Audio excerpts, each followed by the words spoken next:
We're going to talk about building in a bear market, hosted first and foremost by the other co-founder and co-CEO, Amir Bandeali. I can at least pronounce that one because I checked. So Amir is going to host this panel, and then we're going to bring on David, Kevin, Oskar, and Francesco. Welcome them all up to the stage. Thanks so much. Thanks for the warm intro, Brian. Well, yeah, pleased to have 4 0x alumni joining us today. Also interesting that everyone here is, their companies are basically at different stages. So I think we should get a good variety of opinions in here. Just to start, it'd be great if we could go around and just do a quick intro, tell us a little bit about yourself and about what your company does. Kick off that. Yeah. My name is Oskar Paolini. I'm one of the co-founders of Blowfish. We are a Web3 security company, or basically what we are building is a Web3 firewall / antivirus for the Web3 market. Hi, I'm Francesco, co-founder and CTO of Phantom. We're the #1 self-custody Solana wallet. So while I hate this phrase, we're the MetaMask of Solana, although we want to be the MetaMask of everything, or just beat MetaMask long term. But yeah, that's basically it. We have millions of users on Solana, mostly collecting NFTs. Cool. Hi, I'm David Sun. I'm the founder of Provability Studios. We are a fully independent NFT token studio, and best way to kind of describe what we do is we just make crazy NFTs. Whatever we want to do, we build them. Some of the projects that kind of put us on the map is a project called Hash that allows you to tokenize any Ethereum transaction as a generative art piece.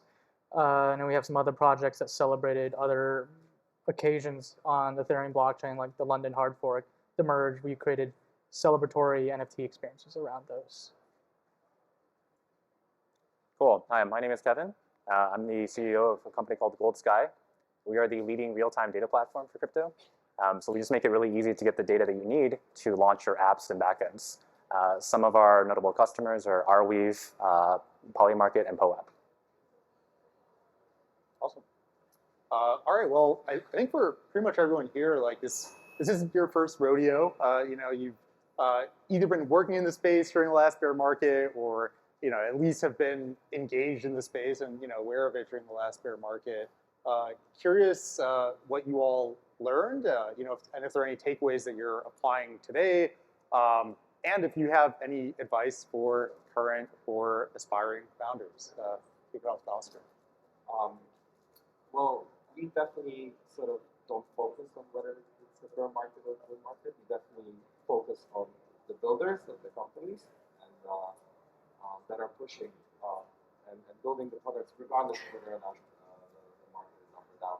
And I feel that's something where we feel very comfortable with, and not focusing too much on what's happening.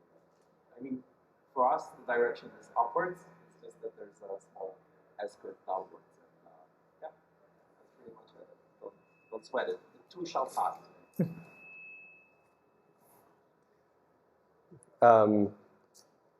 So advice for the bear market? Is that the question? Yes. What have you learned from the last bear market that you're applying this time? Yeah. So during the last bear market, I think we were all at 0x, 2018 to 2020, more or less. I think we learned that it was a great time to build, so I love that saying. I feel that when we were in the bull market, we were thinking more short term, more putting out fires. At one point, we were gaining 100,000 users per month. Had to deal with a lot of phishing issues, and that's one way we work with Blowfish, by the way, and we can get into that later. I think the bear market is actually an opportunity. So it is an opportunity to think a bit more long term, make longer term investments, as opposed to reacting to everything in like what is a very frenetic market when things are going up and to the right. Maybe one other lesson I'd share is like from a morale standpoint, like it is very useful to have been through one. So even though things are down, you sort of know things will turn up again later, and that you're sort of in a different phase of the cycle. Like having that knowledge and having lived through it, even having experienced it is very different from knowing it on an intellectual level. So like on an emotional level, I think it's very helpful to have lived through one. Finally, in goal setting, I think it's helpful to have been through one and learn that still today, unfortunately, adoption is highly correlated with the market, right? So, and we're a consumer application, and as much as we want to goal on user acquisition, user growth, we learned, I think we learned at 0x that can be very challenging, and we learned a lot of things at 0x about, normalizing for the market, so maybe going after market share instead of total user numbers and things like that I think were very useful in terms of setting goals in the bear market. Yeah, I guess I can probably come from an interesting perspective as not a infrastructure-focused business. So when OpenSea reports 90% of the NFT sales volume decided to go away, it does impact, I think, what we do as a livelihood. But I think the big takeaway, especially from the early DeFi era, was kind of have to just be very open-minded, and we're quite often wrong more than we're right. I think it's kind of like minimizing when you're wrong, but then when you're right, you want to leverage it as much as you can, and being willing to move fairly fast when you're wrong. I think when even pre-AMM days, we were all figuring out liquidity and how do we solve that problem, and I think some of us were surprised, but I think the current state of DeFi, I think not a lot of us would have thought that would have been the case then. So I think open-mindedness is a really big deal when it comes to bear market work. So yeah. Yeah, to kind of add on to that, I think regardless of whether there's a bear market or a bull market, you'll see different trends rise and fall over time, right? Whether it's DeFi, whether it's NFTs, whether it's DAOs, there's always something new around the corner. So I think the most important thing is always to kind of stay true to what you're building as a company and a team, and stay focused on that. Because even if there is kind of a lull in the market right now, things will come back later. Can I riff off what David said? Go for it. Yeah, I agree with what David said in that I think having an open mind is super important, because I'll speak for myself. When I was at 0x, it was all about DeFi. We were very focused on making a liquid protocol, and DeFi still is very prominent today. But I think what took most of us by surprise was the rise of NFTs, right? And it's always something that you don't expect, and I think keeping an open mind and being agile when the next bull market does happen, it is very important, because it might be something you don't expect. In fact, it probably will be. Yeah, definitely agree with that. Francesco, it sounds like you're of the opinion that there probably will be another bull market, and we've seen that to date the crypto space has just been extremely cyclical, and users do tend to come and go with these cycles. Are you trying to position yourselves for another kind of bull phase, or are you more focused on slower, steady, sustainable growth? That's a good question. I think ideally, I think every company wants predictable and sustainable growth, and that is the long-term goal. And it's going to be a big goal of ours to sort of build that muscle, because I do think it is possible for consumer Web3 applications to gain users without necessarily an external wave of adoption happening that is outside. Like fintech apps get adoption on their own. Wallets should be able to do that as well. However, at the same time, most of the adoption to date has been what I say ecosystem driven, right? So for Phantom especially, it's NFTs are a screaming use case. Users go to NFT exchanges or NFT mints to engage in that activity, download Phantom as a result, and so on and so forth. And so that's just the reality. And so I think our position is as I said earlier, in make the investments we need to push things forward. That's one of the reasons we started Phantom as well. I think there are user experience things, and there are ways we can enable that next wave, right? We have a pivotal role to play. But fundamentally, I think keeping an open mind and being agile, and I think as infrastructure, you can afford to do that, right? So I think NFTs in their current form, like they're very community driven. It's this very specific almost use case, but the primitive is extremely can be applied to so many things. And so from a wallet standpoint, as long as we let you do the primitive actions with NFTs, see your NFTs, which some wallets don't do still today, send your NFTs, etc. We will be well set up to support all use cases that happen with NFTs, right? So right now it's this more speculative, community-based activity. In the future, it'll be gaming. Of course, we need to make sure that those funnels are there and it's like the rails are greased for those types of activity. But in general, I think supporting the primitives is gonna. I think we're well indexed on what will happen in crypto. Anyone else want to add to that? Yeah, I can add on to that, being more in the context of the NFT sphere. I do think we'll probably have a lot more of a cyclic behavior. I think I kind of reminisce on our current NFT market to the 2018, 2019 movements of the tokenization era, where it certainly felt like at the time we just didn't quite understand what even the verb tokenization quite meant. It was strictly governance routes or at the time, or fee tokens, where we're seeing now it's such a diverse understanding of that word tokenization. We got LP tokens, we have even really abstractly designed governance tokens, and we're at a point where NFTs, we just don't have quite a lot of verbs that we interact with it. It's a mint, it's a transfer, it's a burn. Sometimes you have a stake. But we think these verbs can start to expand, and that's where some people apply the metaversal thematics. But I think that without those innovations, we'll probably be in the winter for a while. So there is a lot of cyclic behavior. I think as a business, we are preparing for when the narrative starts to shift in a favor that we're interested in.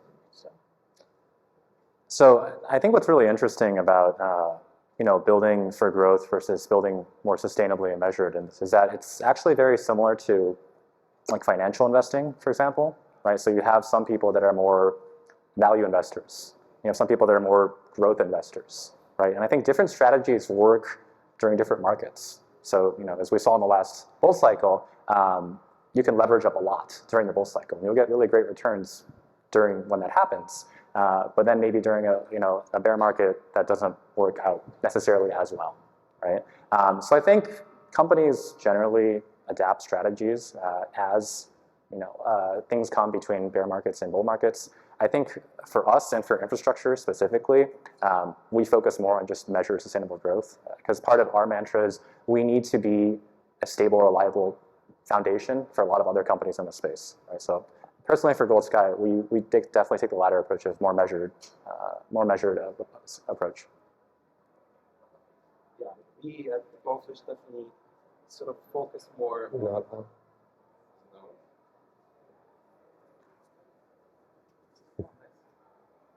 Hello? Oh, perfect. What we've noticed at Blowfish, and which is very interesting, is that no matter if it's a bull or bear market, the amount of scams and phishing attempts and all the other interesting things grow, no matter if it's a bull or bear market. And to be honest, within the last few months, I think that's what we've observed is an ever-increasing rate at which scammers come in. So sort of for us, obviously, we are building products, infrastructure, APIs to protect as many users as possible, whether they come with the next bull market or whether they still stay here for the bear market. But yeah, that's something that we've observed. So it seems like there's consensus that there probably will be another bull market at some point, and kind of gotta keep the wheels greased for that moment, but can't necessarily count on it happening anytime soon, and need to build sustainable growth in the meantime. Curious how, if or how that impacts your product roadmaps at all. Maybe we could start with David. Does this still work? It works. I think it still works. Okay. Well, we don't have product roadmaps. We have trying to choose the most the best word here to praise ourselves better. We do crazy things that happens to have a deliverable with it, usually being an NFT. I think the bear market has given us a great opportunity to kind of just try more things that doesn't strictly have to have a economic relationship to the community. And I think that usually means like we get to try new minting kind of experiences, new interactions post-mint. We're not really a big fan of giving out roadmaps, but we do like to say that when we create something, it's not finished if it's not an NFT.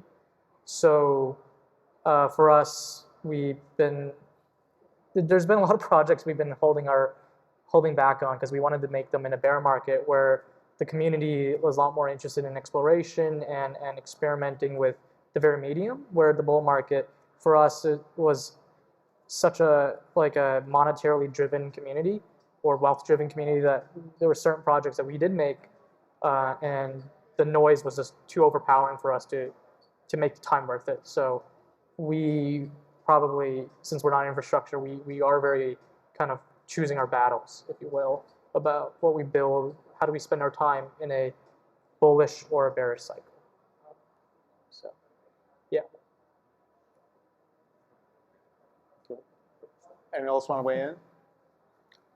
I'll just say for us, I mean, our goal has always been to build the best real-time data platform, right? Whether in a bull market or a bear market. So high-level things haven't changed. Obviously, you know, the details somewhat diverge as kind of the current space shifts a little bit. But for us, it shifts in the sense that we focus more on kind of supporting the rest of the community, right?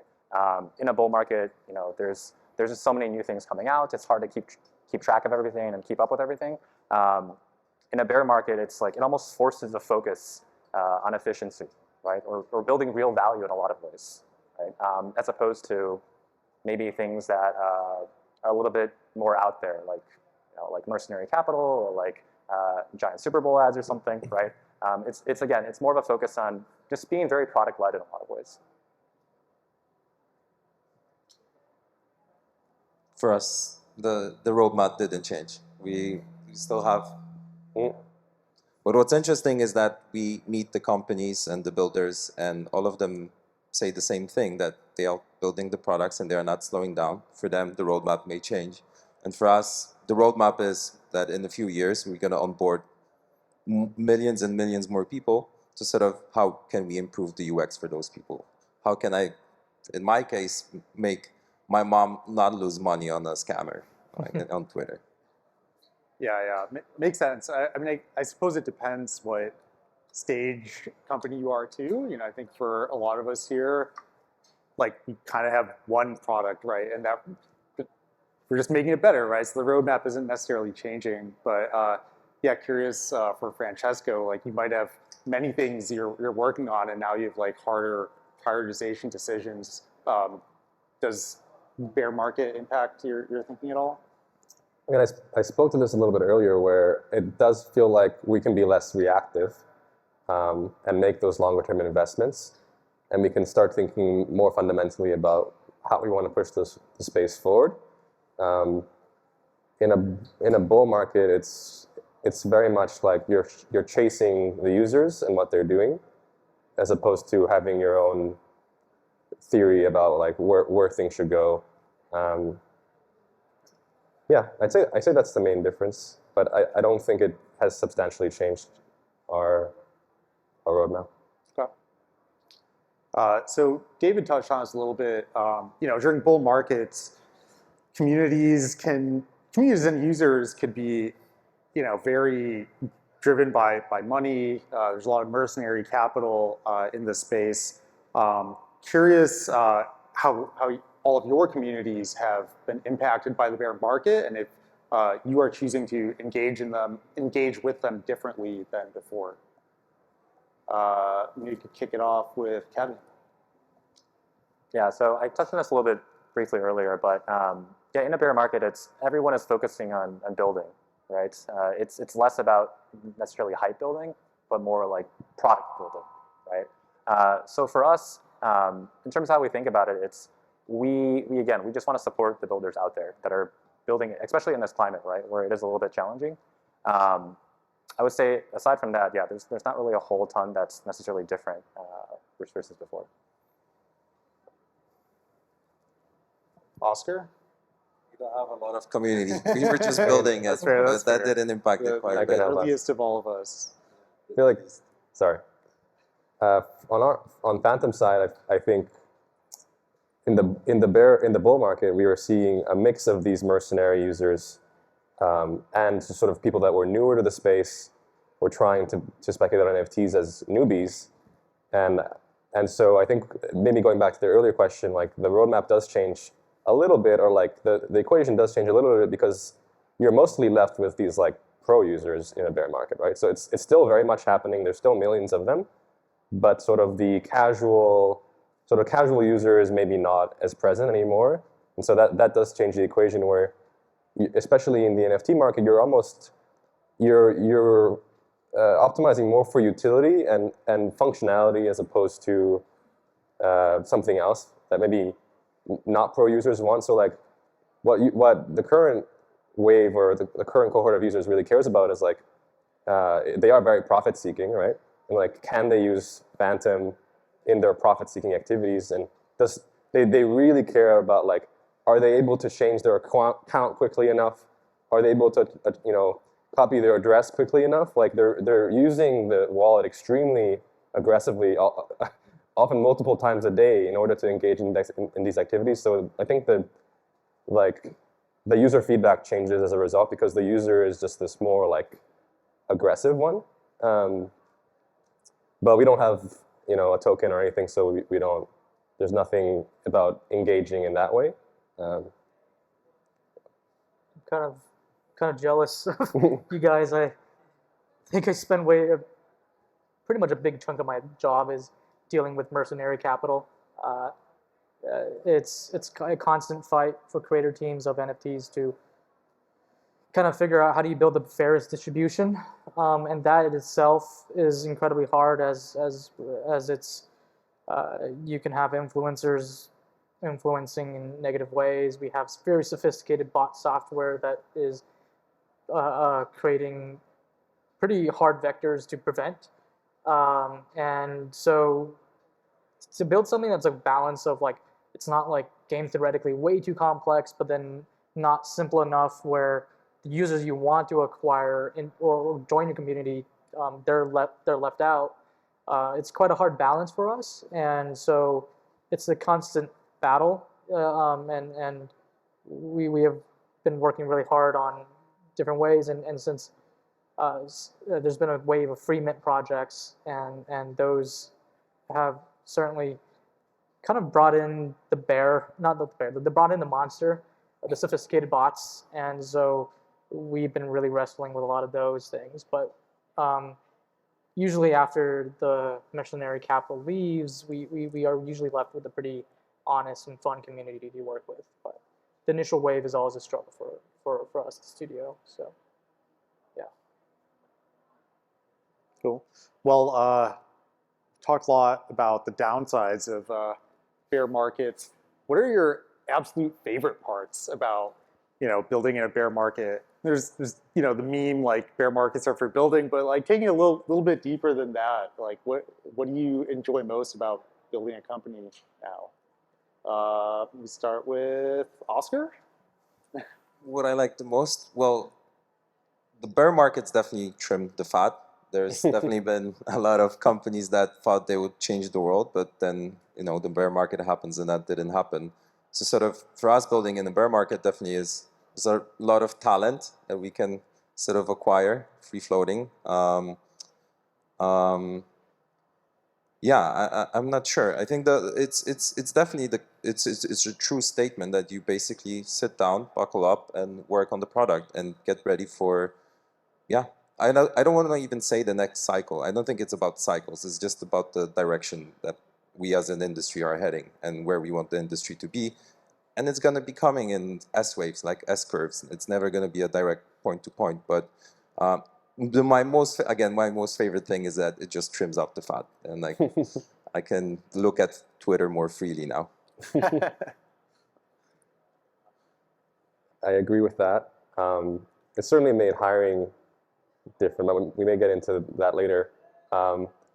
Maybe my favorite, I mean, I've already talked a lot about bear versus bull, and maybe my favorite part is just, it's going to sound cheesy, but I feel like the bear market is where you earn your stripes. I definitely felt that at 0x, where you have to really believe in what you're working on, because the users aren't necessarily telling you otherwise, and so there's a lot of like first principles thinking and a lot of just like outright belief in like this is the future. And I think when you do that with other people as well, it forms a special bond. I think that's also why all the 0x alumni are so close in some way. So it's going to sound cheesy, but the friendships you make along the way in a bear market are very special, I think. So. I mean, for me, I was spending my first hour on Discord every day, dealing with support, and certainly very frustrated people feeling they're entitled to a lot of attention from the core team. So that's been mentally amazing. But I think the bear market, one of the best things is it's probably one of the most self-introspective things you can probably do. Working in a world where the money signal starts to get less and less strong, you start really evaluating why you're here, where your emotional kind of topology is like, is this something that you actually care about, or is this something that the buzzwords caught along? And I think anybody who comes out of the bear market, it's like you kind of like, you can pat yourself on the back, give yourself the Boy Scouts badge. You did well. You probably learn a lot more about yourself than riding through a rather stable kind of market situation. Do you get blamed for the bear market and the NFT prices on Discord? Oh, I get blamed for everything. So, yeah, I get blamed for other NFT projects as well. So, yeah. Yeah, so the absolute best part about working in a bear market, I think, similar to what others have said, is just working together with other people, right? You get a lot less tourists, right, coming in. Everyone's very motivated to work together because, you know, we're all in this to get to the next point, right? I have a lot of friends outside of crypto that often ask me, like, hey, Kevin, are you still working on that crypto thing, right? Because to them, it seems kind of like dead from the outside, right? Which, again, is great because together in here, we have a concentration of really smart, really talented people that are invested for the long term. So that, in my mind, is honestly one of the best aspects about a bear market. Cool. I'm curious what areas of crypto you all are like generally most bullish on, and if you have any wild predictions on what the next big thing might be. I'm assuming everyone here is going to be completely wrong. Full disclaimer. I think you can never truly predict what's going to happen next in crypto, but like aside from another bull market, like where do you think kind of the next big wave of demand comes into this space? Anyone can go.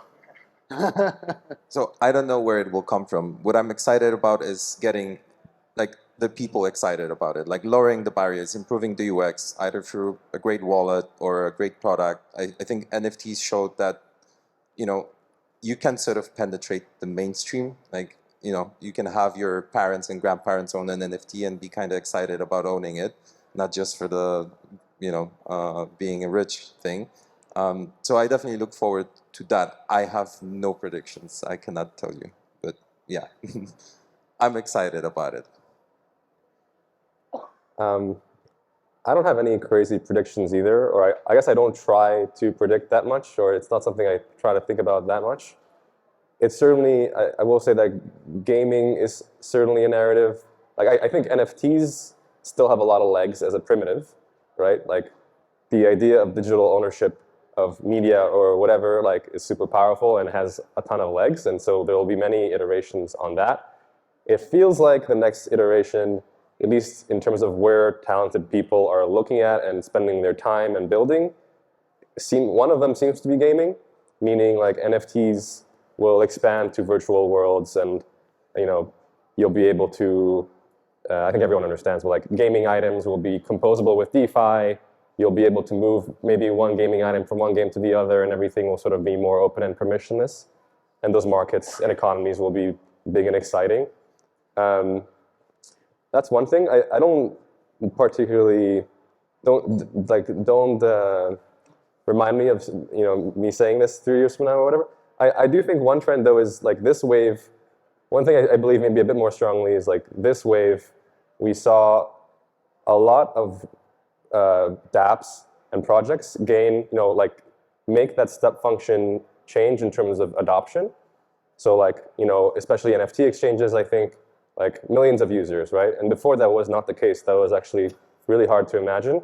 And with that step function, there actually came new requirements. So like, and I think those requirements will be one of the things that are pushing forward the space, right? So when we talk to Magic Eden or other applications that have achieved that scale, like suddenly they want to do things that like a Uniswap doesn't want to do, right? And a lot of those things depend on a wallet or depend on some infrastructure that doesn't exist. So they'd really like to actually be able to authenticate their users and know that they're humans and send them airdrops without being botted to death and being able to message them and re-engage them much like a Web 2 application would. So I think at least an incremental improvement will come from like just the demand for these new primitives that don't exist, honestly. And I think Phantom has a big role to play in that. Yeah, I guess, again, I'm not one to want to put money on what I think is the future, but I think the trend will continue with understanding the gradient of tokenization, just what that means to us. I think right now we're still relatively primitive with our understanding of that. To be honest, sometimes I feel right now in our current market circumstance, everything, it's either a token or it's not a token. So it becomes a problem of everything's a nail and you have a hammer, and so you just want to whack as much as you can, whereas a lot of things are better solved with more nuanced thinking and more nuanced strategy. So I like to think that in the future we'll just have a better, richer understanding of what we can capably turn into a ERC20, a 721, 1155, and more importantly, I think we'll also have a better understanding of when it's not a good idea, because I think, yeah, I really hope that we'll get a better idea, but I'm jaded enough to not want to put my money on that. I'm personally excited about the evolution of tooling within crypto. I think there's still a lot of room to build. If you just look at computing in general, right, you started with these computers, these giant mainframes that took up an entire room, right? And then at some point along the line, they shrunk it down to a personal computer, right? And then now we have that same power in our pocket in the form of a smartphone, right? So the tooling gets better. It gets more complex too. That's one of the other side effects of it. But bringing it back to crypto, I guess. It wasn't all that long ago that most activity was actually just running only on Ethereum, right? And then now we see multi-chain, cross-chain, right? Layer 2s, right? So I guess in some sense, I'm excited about layer 2 tooling, right? We have these tools that can help you maybe get like the raw data that you need to go build things, right? And now we're starting to see kind of layers on top of that, where it's like, okay, beyond just the raw data, what are we actually trying to do with that data, right? And we're starting to see a lot of companies in that space build those things, which again is great, because the more tools that we have in that realm, the easier it is for builders to go out and focus back on their products, rather than necessarily spending a lot of time reinventing the wheel, which is always fun, right? But if everyone's reinventing the wheel, it's maybe not ideal either. Awesome. Well, thanks everyone for all the amazing insights. I have one last fun question for you all. So everyone on this panel, formerly part of the 0x team. We have many other founders that have kind of spun off the team as well. And some have affectionately coined this group as the 0x Mafia. What is your favorite company in the 0x Mafia other than your own? I'm pretty excited by Phantom, not gonna lie. have a lot of love to Phantom as Wow. the three co-founders. I've been managed by all three of them at different points in my life, so I have a lot of respect to my ex-managers, and now Phantom. So excited about what they're doing and opening up a non-EVM chain to their masses. I think that's really cool. For me, one of my favorite projects is Azuki. Shout out to Z. Probably the first project that got me into NFTs. Before Azuki, I was like, I don't understand why people are buying, JPEGs, as I called them, right? But once I actually joined the community, once I actually got in, it really opened my eyes. So it's not just necessarily another asset, although some people may treat it that way. It's really about, again, like ownership and community and all coming together. And it's just very, very different. And I think it's one of those things where you often have to experience, right, to really get it. So kind of brought a lot of my friends in through the same way. Not necessarily through Azuki, but through other projects as well. I agree. Azukis are great. But I will plug Blowfish in return. Yeah, I think it's super important that, especially, so just to give you a sense, Blowfish and Phantom work very closely together. When you sign a transaction on Phantom, you go to the dApp, you click connect and then sign or buy or whatever it is, and then the approval dialog comes up, and then there's a simulation, and then if you are signing a malicious transaction, there's a warning, and all of that is powered by Blowfish. And I really think it's super important because to date, that contract with the user has been, hey, we're giving you all the information, go read the smart contract, but if you get scammed, it's your fault, and that's sort of the contract we have with users today. And unfortunately, a lot of users' first experience in crypto is getting scammed. And I'm super glad that with Blowfish, we're able to say, we're actually going to take some of the responsibility here, and we're going to look into this a little bit for you as well. And if we think something suspicious is going on, we'll tell you. And I think that's super important to bring in the next cohort of users. Is there's actually some level of trust and safety going on. So plug Blowfish, plug Phantom a little bit too by accident, but thank you, Blowfish. So Thank you. Awesome. Well, yeah, thanks everyone for coming here and joining today and sharing all your insights. We can call it here. Yeah, I mean, we have about 6 minutes left. If anyone in the audience does have questions. Is there any plan for a crypto corgi for the community? Oh Is there a plan for a new one? Yeah, no, maybe going multi-chain or the roadmap. We're a corgi fam here. As an investor, she as said. an investor. So for context, I also, before starting Phantom, I actually started the Crypto Corgis NFT collection. Danning is a holder along with a few other Xers. It's a community-driven roadmap, so I believe right now we're creating these 3D voxel characters of the Corgis, but I personally am not driving that much. So I would hop into Discord and chat with the community.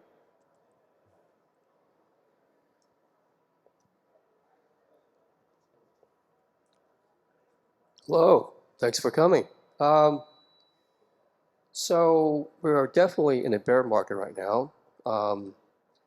Some are saying that we're not only in a bear market, but we're in the ice age. And the reason why is because there are a number of macroeconomic events going on right now. Obviously, the Ukraine war, interest rate rising dramatically, and there is a very good chance of a global recession, which in turn impacts public markets, stocks, and which in turn will definitely impact the crypto market. So my question is, what is your view on this bear market? Is this going to be a different type of bear market where it's going to be really, really deep that we haven't seen before? Or do you think this is just another regular bear market? We're going to get out of this bear market just like that. What's your thoughts on this? I think it's an interesting question. So yeah, it is interesting that there's both simultaneously a crypto bear market and a global recession, as you described. But what I think is really fascinating is that a global recession almost benefits crypto in a lot of ways, right? Where people start seeing a lot of utility in the value of crypto, right? I don't mean to make light of a lot of situations because obviously there are a lot of unfortunate situations going on, but one of the central tenets of DeFi has always been, being able to bring this kind of value to people that otherwise would not be able to access bank accounts, for example, right? So honestly, I think we'll probably see accelerated adoption of crypto as a result of the global recession, even though we are in a crypto bear market right now. And I think, again, in a few years, when things kind of swing the other way or whenever it might be, that'll kind of be like a tailwind for the entire industry. Optimistically. Specifically NFTs, I've felt very strongly during the bull cycle. A lot of the inbound capital wasn't a very efficient signal of the material work that was actually happening behind the scenes. A lot of consumer capital was being deployed on gas fees. There was 1,000 G-Way gas fees. There were mints, secondary market. There was projects taking 10%, 7.5% of your revenues, and it felt very strongly, even though we're a lot less capital. The amount of builders, the amount of users, it's certainly less, but I don't think we're picking up the scraps. I think it's actually quite a vibrant and rich amount of users that I don't think that we feel really kind of like it's all of a sudden a ghost town. And I think that's in part because the bull market for NFTs was very overblown. The amount of money that was moving, and we're seeing very recently like Magic Eden doing optional secondary market royalties. We're seeing free mints kind of go out the door. We're seeing more advanced initial distributions. We're seeing companies, NFT brands becoming venture-backed businesses. We're already seeing a very radical shift of the creator team relationship to the community. And I think as that continues to change, I like to think that the NFT market will work with a lot less capital, consumer capital, and still be doing a lot of the vibrant work it's still doing today. But we may not see enough signal to know that this is actually really cool until maybe, macroeconomic trends are bringing a lot more money back into the system. But, yeah.